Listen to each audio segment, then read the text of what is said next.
How's it going, guys? Today I'm going to be doing an overview of Northlands Monk. For this class, I suggest using full wizard enhancements.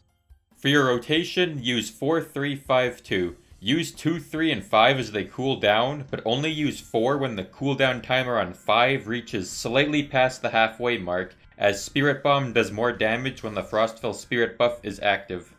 Its soloing capability is not very good, as all you have is an HOT and a small defense passive. It should be enough to handle the average boss, but if you try to fight something that hits harder than 500, then you probably won't survive against it.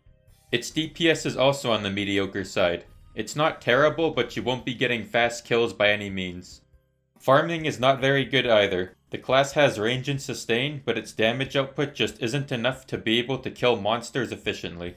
This is not a class I'd use in PvP either. It has no damage mitigation, poor damage output, long cooldowns, and is easily defeated by tanks and dodge classes.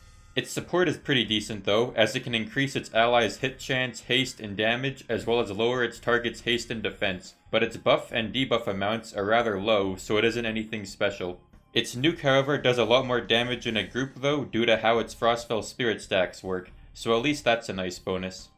So clearly, this class is not worth using if you're in the higher levels. It's pretty weak and doesn't do anything notable whatsoever. However, I could see this being a really good class for newer players, as it's pretty easy to get and its damage and sustain should be sufficient enough to get them through the main story and the average release. So with that being said, it'll be useful for some and useless for others.